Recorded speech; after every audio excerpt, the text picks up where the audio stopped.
Welcome to the English Grammar Assistant channel. Lesson 3. Adjective clauses and their reduction methods.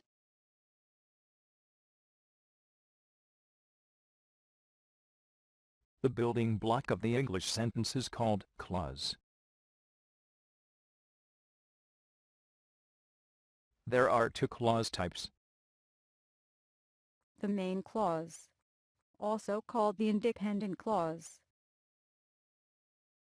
The subordinate clause, also called the dependent clause.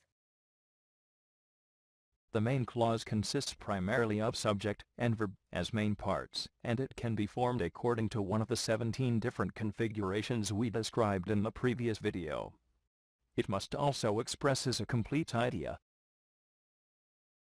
The subordinate clause, like the main clause, mainly consists of subject and verb, and can be formed according to one of the configurations we described in the last video. However, it doesn't express a complete idea, and can't stand alone as a complete sentence. Therefore, it must be connected to a main clause in the sentence.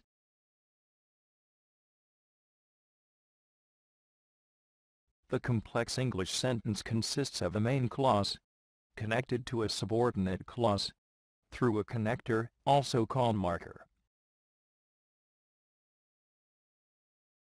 For example, the movie that was advertised on TV is going to be shown in the theater next week. This is a complex sentence because it contains two clauses, one main or independent, and another subordinate or dependent.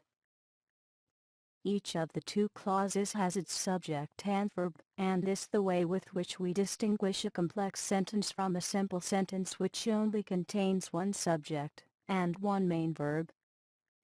The main clauses: the movie is going to be shown in the next week. The subordinate clauses: that was advertised on TV. The two clauses are connected through the connector, that, which also functions as a subject of the dependent clause. The connector can functions as either a subject or object in the case of the noun type of subordinate clauses, which is the subject of this video. There are three types of subordinate clauses. The adjective clause, which is the subject of this video, the adverb clause, and the noun clause.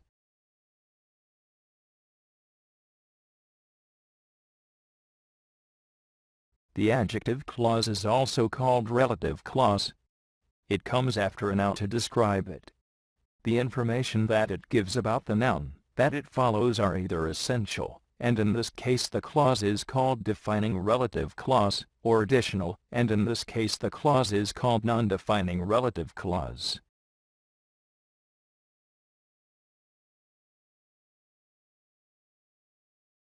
For example, the person who is sitting next to my sister is my cousin.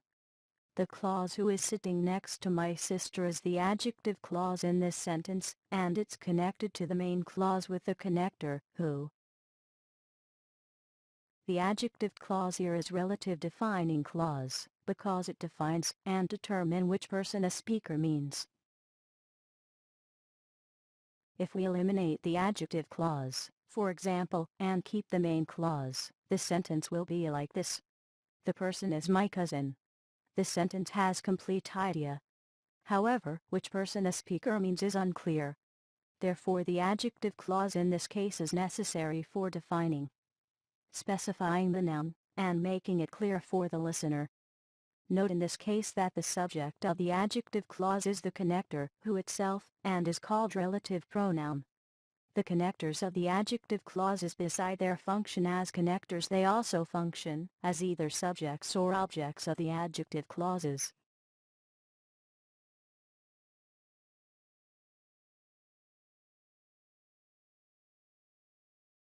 Another example: my only brother, who has lived in London for 10 years, is coming back home next week.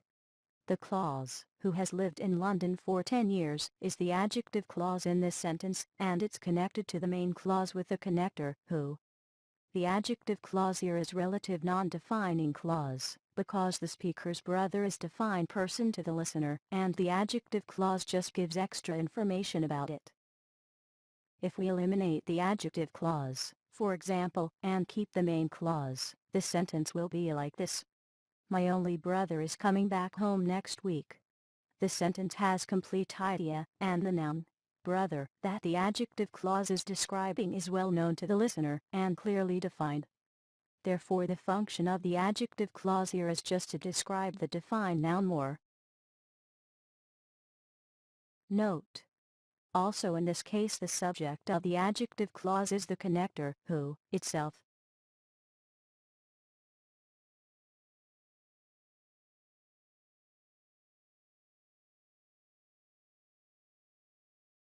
Connectors of adjective clauses.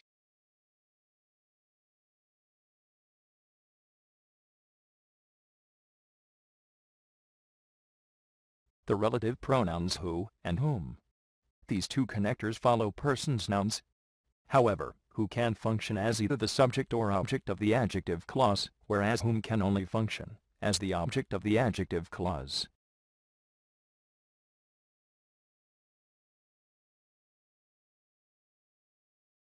The relative pronoun which. This connector follows object nouns. It usually functions as the object of the adjective clause. However, it can function as the subject of the adjective clause when the adjective clause is in the passive voice.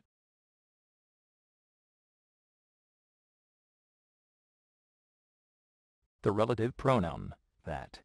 This connector can be used in place of who or which. However, it has advantage over which when used with object nouns.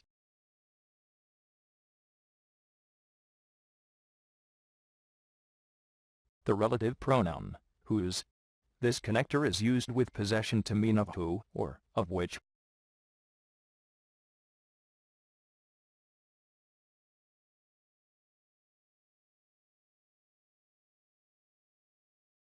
When and where are adjective clauses connectors, but they doesn't belong to the relative clauses connectors family.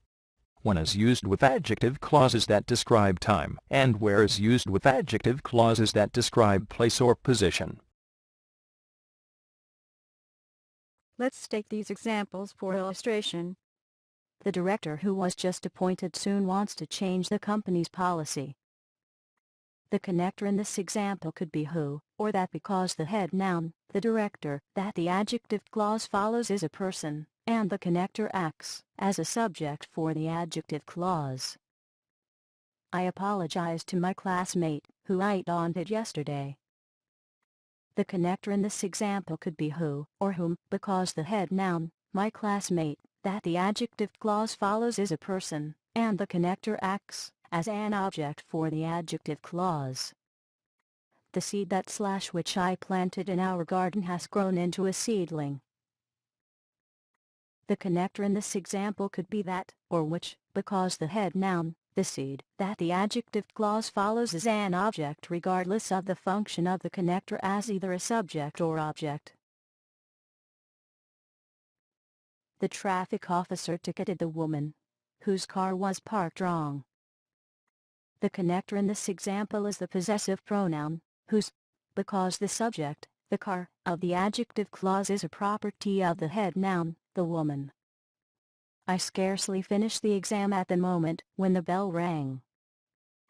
The connector in this example is the adverb, when, because the head noun, the moment, that the adjective clause follows is a time word. The police are now at the scene where the robbery happened. The connector in this example is the adverb, where, because the head noun, the scene, that the adjective clause follows is a place word.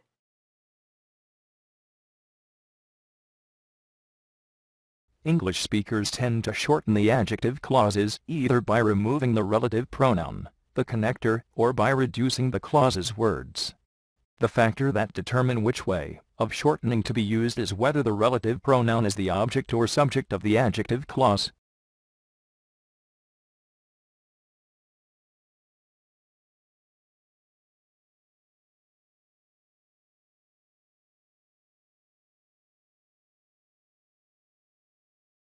When the connector is the object of the adjective clause, then removing the connector is the way of shortening.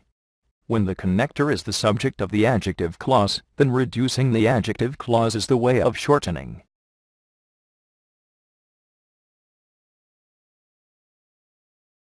So, how the adjective clauses are reduced?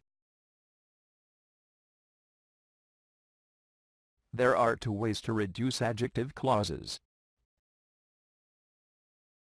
When the adjective clause is in the active mode, we eliminate the connector, which is also the subject of the clause, eliminate helping verbs, and change the verb form to the base form plus ing. When the adjective clause is in the passive mode, we eliminate the connector, which is also the subject of the clause, eliminate helping verbs, and keep the verb as it is in its past participle form.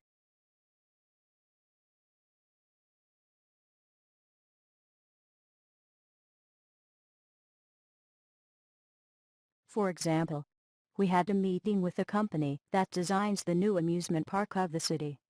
In order to reduce the adjective clause in this sentence, we eliminate the connector, that, which is also the subject of the adjective clause, and add ing to the verb, design.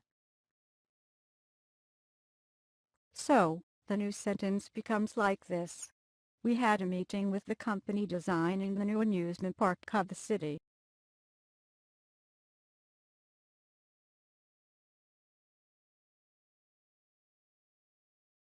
Another example. I like the stories which are written by Mark Twain.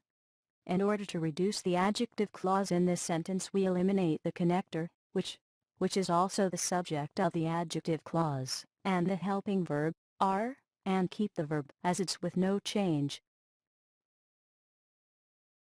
So, the new sentence becomes like this. I like the stories written by Mark Twain. Note that this adjective clause is in the passive mode.